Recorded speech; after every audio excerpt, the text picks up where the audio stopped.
आज का सुविचार है, यह मत सोचो कि मुझसे नहीं हो पाएगा, बल्कि ये सोचो कि मेरे अलावा कर कौन पाएगा। मेरे अलावा कर कौन पाएगा। नमस्कार दोस्तों, आपका शॉर्ट हैंड स्टेनो सक्सेस में स्वागत है। आप हमारे चैनल पर नए हैं तो चैनल को लाइक, शेयर और सब्सक्राइब करना न भूलें। चलिए दोस्तों, बिना समय गंवाए डिक्टेशन स्टार्ट करते हैं। 80 वर्ड पर मिनट 5 सेकंड बाद।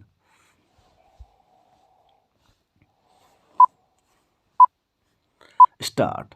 महोदय, आइए पर्यावरणीय कानून को लागू न करने के घातक परिणामों पर एक दृष्टि डालें। कार्यकारिणी और न्यायपालिका दोनों में संकल्प की कमी है।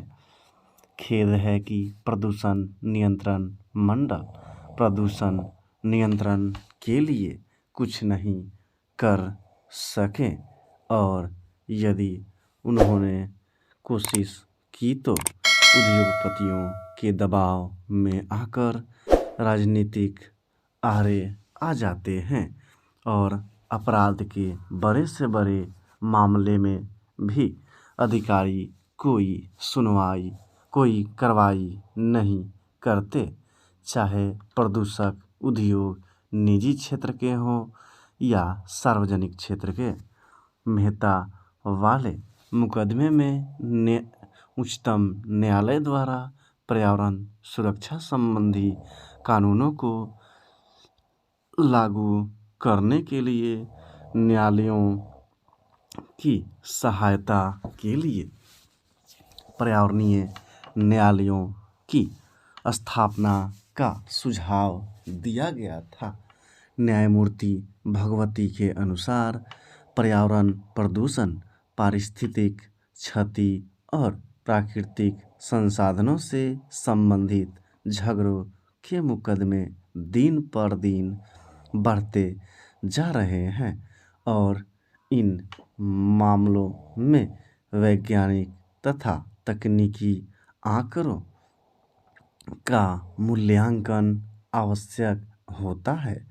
इसलिए क्षेत्रीय आधार पर पर्यावरण न्यायालयों की स्थापना की जानी चाहिए, जिनमें एक न्यायाधीश के अतिरिक्त मामले की प्रकृति और अपेक्षित विशेषज्ञता को देखते हुए पारिस्थितिक विज्ञान विषय के 2 विशेषज्ञ हों।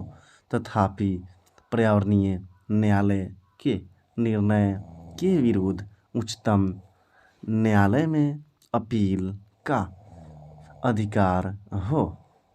प्रदूषक उद्योगों में शक्तिशाली निहित स्वार्थों के कारण श्रीमती मेनका गांधी, पूर्व पर्यावरण एवं वन मंत्री, भारत सरकार के समर्थन के बावजूद इस प्रस्ताव पर कार्रवाई नहीं की गई। प्रदूषण में पैसा है और नौकरशाही पैसे वालों का साथ देती है तथा पारंपरिक न्यायालय पर्यावरण न्यायालयों के प्रति अति संवेदनशील है। पर्यावरण विज्ञान उनके लिए यह एक नया विषय है। न्यायालयों के इस विषय से अनभिज्ञ होने से हानि होती है और नकारात्मक दृष्टिकोण के कारण न्यायाधीश ऐसे मामलों में यथास्थिति बनाए रखने, स्थगन आदेश देने या मुकदमा खारिज करने जैसा आसान तरीका अपनाते हैं। उच्चतर और उच्चतम न्यायालय के कुछ न्यायाधीशों ने इस दिशा में प्रशंसनीय कार्य किया है, किंतु पारंपरिक न्यायालयों के विद्वान वकील प्रदूषण नियंत्रण के संरक्षक नहीं है, क्योंकि वे कानूनी प्रक्रिया संबंधी जोड़ तोड़ में लगे रहते हैं और उन्हें बनाम ख के पारंपरिक मुकदमों से ही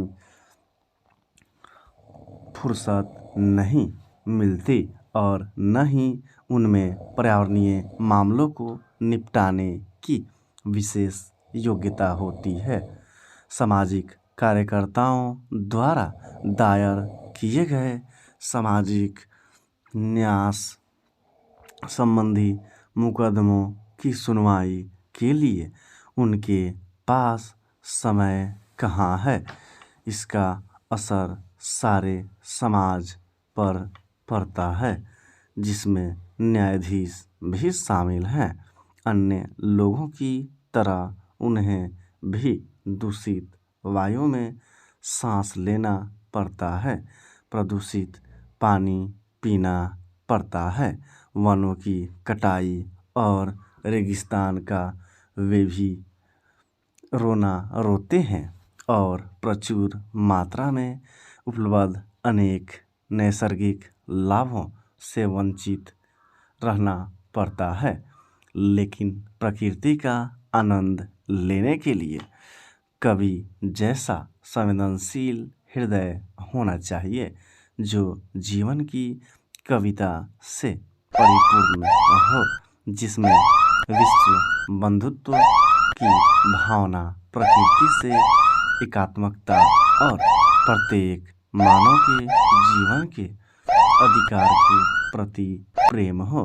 कभी कभी न्याय करने वाले को न्याय और उसके विविध आयामों की जानकारी नहीं होती। स्टॉप। तो मिलते हैं ऐसे ही किसी नए टॉपिक के साथ, तब तक के लिए इजाज़त दीजिए। जय हिंद, जय भारत।